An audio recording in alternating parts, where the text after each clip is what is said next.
What's up? Welcome back to my channel, or for the first time if you're new, I'm Sylvan, and today I'm going to be reacting to Varka's character trailer, The Code of Chivalry. I am incredibly excited to see what we have here. I imagine it's first and foremost going to be just hype, but that would be enough for me, honestly, because I love his vibe, I love his dual-wielding greatswords. It's an aesthetic I love. I could geek out about it for unreasonable amounts of time, but I'm just going to get into it, not delay at all. Feel free to like and subscribe if you enjoy the video, leave a comment on your thoughts, consider becoming a channel member if you want to support me just that little bit extra, and let's get into this. Oh, back in the seat of the Grand Master. Yo, animation? Varka, Knight of 2D animation. Grand Master of the Knights of Oh boy.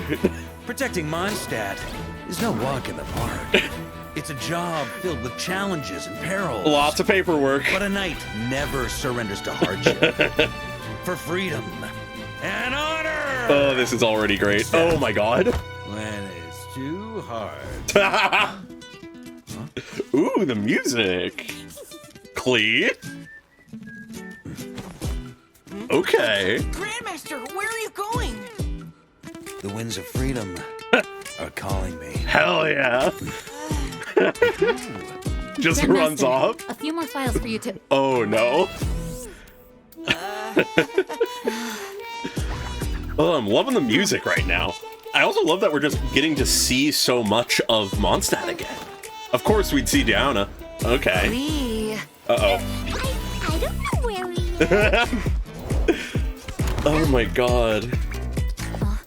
I'm loving the music. Actively hiding from her. Grandmaster? Could we? Huh. Sure. Oh, Not enough force. Balance is off. Practice on a few okay. more dummies. Understood. Cool. I love it. Now Oh. we're The talking. wind called you to the bar again? Uh-oh. Uh-oh. Pigeons. Oh my god, Timmy! Where are you? Even Timmy's getting a cameo. Okay, 3 ruin guards, Jesus. Save Timmy, please. It's time. Wandering rust buckets? Guess I could use some exercise. Fuck yeah. He's gonna use the fish. Is on me! Hell yeah, I love how goofy this is. Free! I love the goofiness of this. Yeah! Ooh. Yo.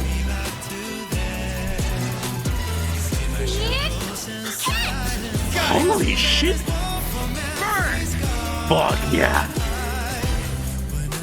God, I love how his stuff works. I love how they're playing off of how he can just use, like, the teamwork of everyone in Mondstadt. That's such a good touch. Also, this music. Oh, the ult. I love the Wolfenbach. And this guitar. Yo, the filter on that. Yo. This is fucking immaculate.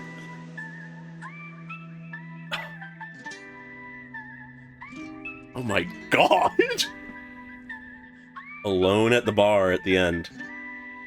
Curious. Huh. Guess even the winds of freedom answer to someone in the end, eh, Varka? Turns out, protecting Mondstadt comes with a lot of paperwork. Yeah. I love that. This is everything I could have hoped for from his trailer. Between the music, the visuals, the goofy vibes, the badass vibes, everything is perfect. The vibes really do encapsulate his character, and I just love every aspect of this. To start, the music is just perfectly an aesthetic and sound that I love. I feel like I recognize the voice of the vocals, but I don't know where to place it. But even just the guitar, that more sort of math rock feel is something I absolutely adore. Not entirely something I expected from Varka, but I am here for it. But then moving into the visual and character content of this, coming from the beginning, it is framed as Varka telling us a story of himself, introducing himself. All the confidence in the world as he rests his elbows on his desk, covering his face with his hands, saying, "You know me, but let me give you a quick refresher." It immediately oozes confidence. He knows he's a big deal,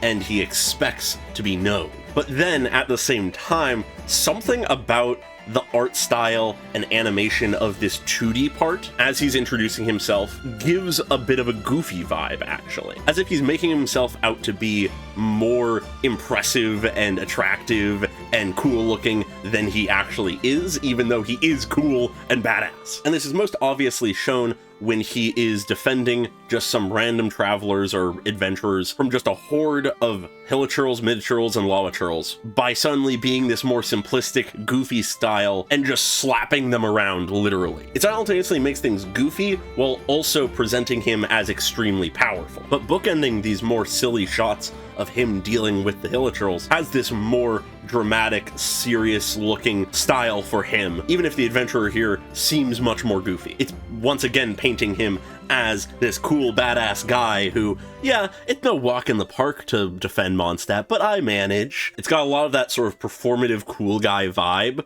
which is very goofy in contrast with the fact that he actually can back it up. But then, returning to 3D, we are shown the real challenge of defending Mondstadt. It's not fighting monsters. It's not defending the people, it's paperwork. We watch as he's forced to stay at his desk doing paperwork day and night, the framing of these various panels literally crushing him in and down. But he continues to speak valiantly that a real knight never surrenders to hardship, as they fight for something important, something to protect, freedom and honor, as we have this dramatic-ass shot of presumably Varka, it seems, on a horse riding across the sunset. This contrasting imagery of the goofiness and badassness of Varka constantly intertwining and contrasting, and it is truly baked into almost every moment of this trailer. So I'm not necessarily going to mention every single moment of that from here on, but know that it's happening constantly. Beyond that, though, in this shot, there is something very, very notable. That's a horse! What's that doing there? There's not supposed to be any horses in Mondstadt. In all seriousness, though, the fact that we have an image of him on a horse tells us that presumably they did have horses at some point, and they just don't anymore. In the latest Lantern Rite, we had it emphasized that horses are weirdly uncommon to the point we haven't seen one ever. So either Mondstadt did have horses, and they just were, like, lost in the expedition or something. Or this is more of that idealized image of Varka knows what a horse is supposed to be and the sort of aesthetic tied to them, but hasn't actually ever ridden on one. Either way, I'm definitely digging into this more than intended, but I find it funny to hyperanalyze the horse. And though I said I wasn't going to keep pointing out the goofiness in contrast with the seriousness, we finish out that shot of him riding across the sunset with the rallying cry of freedom and honor being the reason they fight through hardship. He adds the addendum drunkenly as he slumps down onto the table, except for when it's too hard. This is a knight who will stand up to protect and save the people of Mondstadt in a heartbeat, and he will do so with ease and with flair. But when that true hardship hits, when the paperwork strikes, when you are forced to stay in your office for days at a time, for that is too hard a task for even an honorable knight such as himself. And it's here, as he hits the table and we transition to the next scene, that the music comes in.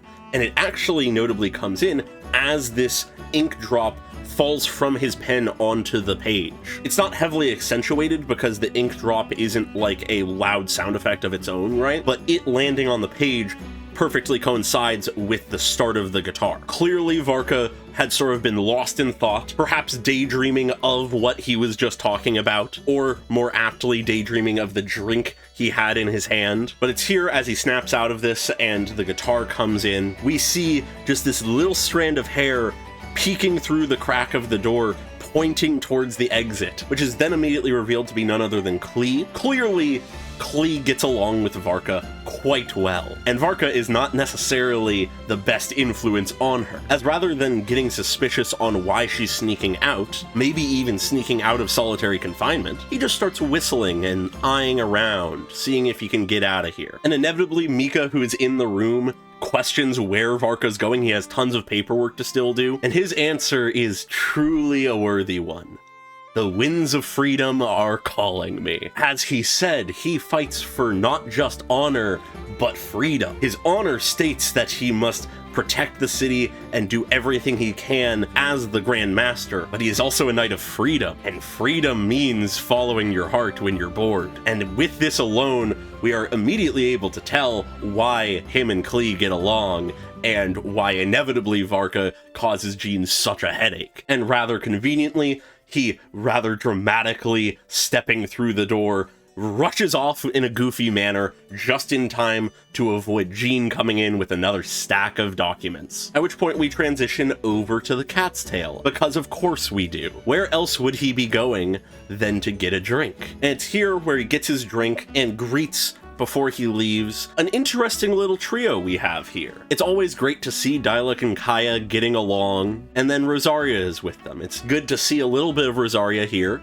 given her connections to Varka, but it's here we begin to see something about what this trailer is doing. It's showing Varka's connection to and influence around everyone in Mondstadt. Almost every Mondstadt playable character gets a moment in this trailer. We've already got Mika and Jean, then we here get Diona, Diluc, Kaya, and Rosaria. Later on we see several more, I'll point them out as we go, but it leads into this idea that he is known by everyone and knows all of the most important people in town. He is the Grand Master. He is someone whose name is known by all and makes the effort to know his people, and represented in his kit even, he works in tandem with his people greatly, no matter who they are. Of course, the actual mechanical legitimacy of that is a whole other discussion, but I like the thematic nugget I can pull out of that. But from there we get Jean tracking down Klee, who I actually forgot to mention a moment ago, who quickly tucks away whatever drink she was having and acts all prim and proper for a moment to say that she doesn't know where Varka is. Why would she? Clearly this is not the first time this has happened. Clearly Varka and Klee have covered for each other plenty of times. No wonder Varka has earned the support of the Hexen Circle, if he's the biggest supporter of Klee and her endeavors. But of course, her denial of knowledge does not stop Jean from looking to the cat's tail, assuming he will be there, or at the very least, if not there, at one of the other bars of Mondstadt. But it's actually in this shot that we see none other than Sebas, granddaughter's butler, who most recently, if I recall correctly, we saw in Durin's witch homework, which is just fun to have in there amongst the other cats. But then moving on, having narrowly avoided Jean finding him, hiding out on the balcony, before he can actually start to enjoy his drink, he is immediately accosted by both Noelle and Razor, two fellow Claymore wielders, who one very fully was trained by him. I'm not sure if Noelle was or not. I forget the exact lore of where she got her sword training, but regardless is ever eager to improve herself, and they are seeking a sparring match. At which point we get this great transition as he throws his cup to the side, only to catch it again from the opposite side in the next shot, where we find Razor and Noelle coming at him from opposite sides, him deftly dodging, not even properly holding his sword, never swinging it, with his cup in the other hand, giving them immediate advice: not enough power behind your swings, too slow, practice on a few more dummies. But then suddenly, as he was about to take a drink from his cup, he senses someone attacking from behind, presumably assuming it to be Noelle or Razor, going, "Oh, now we're talking," thinking they actually are pulling off a good surprise attack here, only then for it to be revealed to be none other than Jean, who has finally tracked him down. Obviously, having heard his excuse from Mika, she scolds him immediately, saying, "The wind called you to the bar again?" As we see Noelle spinning with her charge attack in the background, which results in her colliding with a dummy and flinging it overhead, serving as our transition, as we're reminded just how powerful Noelle is in lore, sending the dummy flying out the gate of Mondstadt,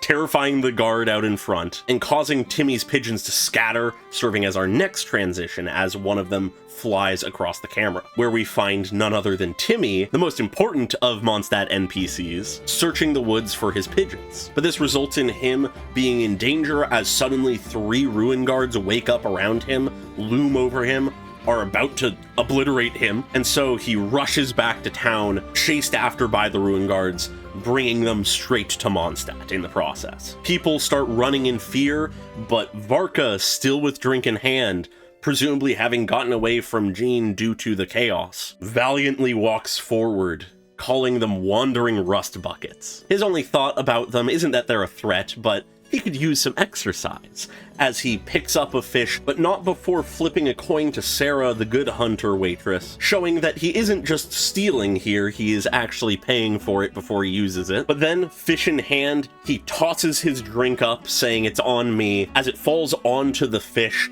freezing over at his command. How exactly he does this, I am not sure, but it enables him to have a deeply goofy weapon for this fight alongside his much more conventional sword. At which point we suddenly transition with one of his slashes to not him defending Mondstadt, but him out on the expedition defending people from the wild hunt in Nod Cry, tying in where he has been fighting, now wielding his proper blades. And it's with this transition that the lyrics of the song come in, adding another layer to everything that's going on here, which I just love. It's here that we then enter a more proper showcase of pieces of his kit, the animations mainly, while also expressing his teamwork with the people of Mondstadt, switching in and out of Mondstadt and Nod Cry respectively. First we have Klee in Mondstadt saying, "Here, catch," exploding the ground in front of him as he rushes through. Suddenly, instead of being infused with cryo, he is infused with pyro, only then to wield that infusion in Nod Cry. Then returning to Mondstadt once more, we see him gaining the aid of none other than Fischl, granting him now Electro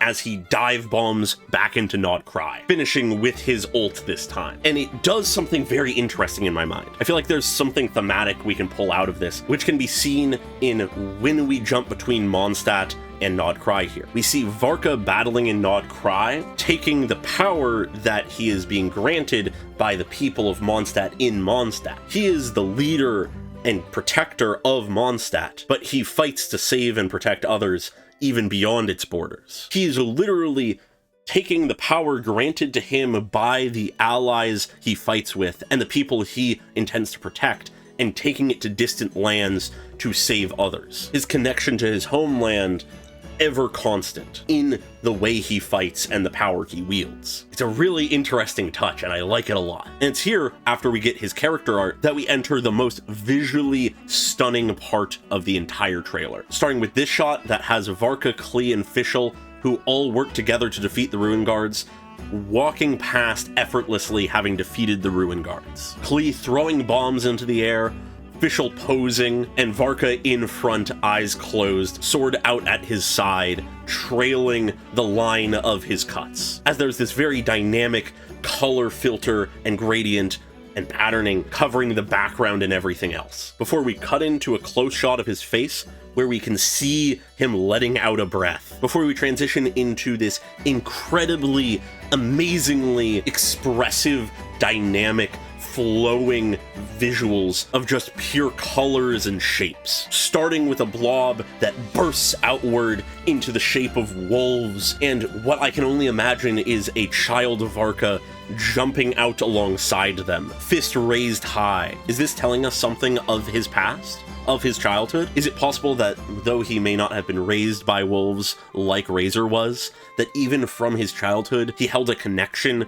to the wolves of Mondstadt and to Boreas? Or perhaps more specifically Andreas? Or is it just representing the potential of that dominating power and that ideology of fighting as a pack that to an extent comes through in his reliance on his teammates to reach his full potential as a fighter with the infusions? Perhaps it is that, signaling that thought process, that ideology, that potential that he had even as a child. But then it shifts back into just shape and color almost as waves now, before becoming his flowing cape as he kneels, sword embedded in the ground, before what looks like stained glass, perhaps that of the Church of Barbados, swearing himself as a knight now to protect freedom and Mondstadt as a whole. Only then for the color to shift from these dark and pale blues to green hues, as we see presumably him and others journeying forth, beginning the expedition, riding on horseback